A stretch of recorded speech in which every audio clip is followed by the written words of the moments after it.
Hi everybody, my name is Nikhil Chari. I'm a student at UC Berkeley. I'm working in the research group of Dr. Wendy Silver, and I'm going to be presenting today on the temperature dependency of anaerobic microbial activities in a tropical versus temperate soil.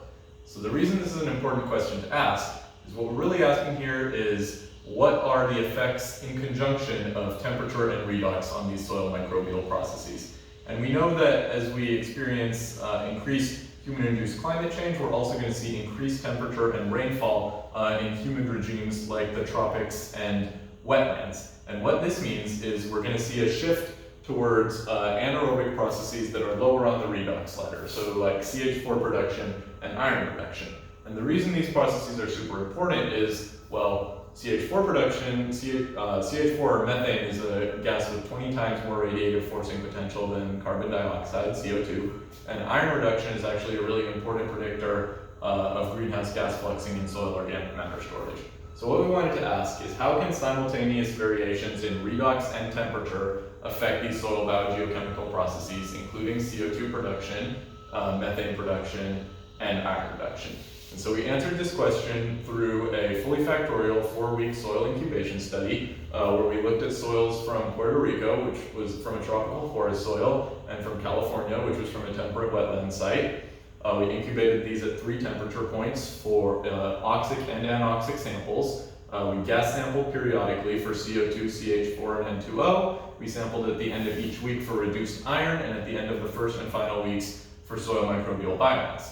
And so what we found, let's move to our results, is let's start with CO2 respiration. So we expect CO2 respiration to follow a Arrhenius temperature dependency, which means as temperature increases, we should see increased CO2 respiration. There's been a lot of research on this, and in fact, in our Puerto Rico soils, we do see increased CO2 respiration with temperature in both our anoxic and oxic samples. However, if we look at our California soils, specifically our oxic sites, we can see that there's actually no significant difference between the 26 degrees Celsius and the 35 degrees Celsius samples. So we're wondering why this is. So we decided to standardize these samples by microbial biomass to produce a microbial metabolic quotient, or MMQ. So what we found when we measured MMQ is that the temperature sensitivity of CO2 respiration actually increases in its Arrhenius dependency in all of our samples. So Puerto Rico, anoxic and oxic, California, anoxic and oxic. So what this tells us is that temperature sensitivity of these soil biogeochemical processes is not only a function of microbial dual size, but it's also a function of microbial respiration rate.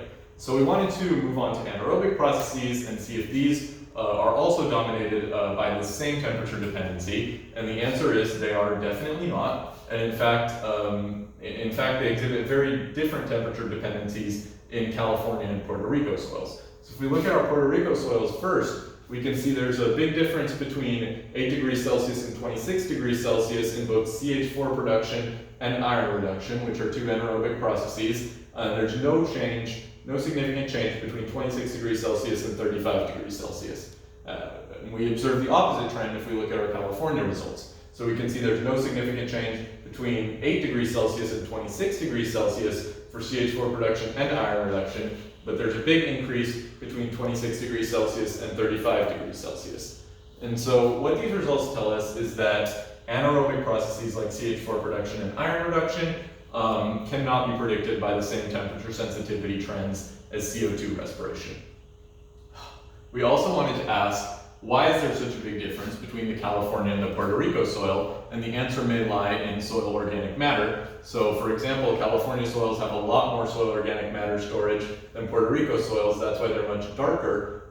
So they might exhibit more of a temperature sensitivity, whereas Puerto Rico soils at higher temperatures are exhibiting a carbon limitation, so we don't see that temperature sensitivity. This could mean that anaerobic processes may limit greenhouse gas production and increase soil organic matter storage in tropical forest soils in a warmer and wetter climate. We still have to test this hypothesis on other tropical forest soils, and we also want to add carbon additions to the soil to determine if carbon is indeed a limiting factor. Thank you.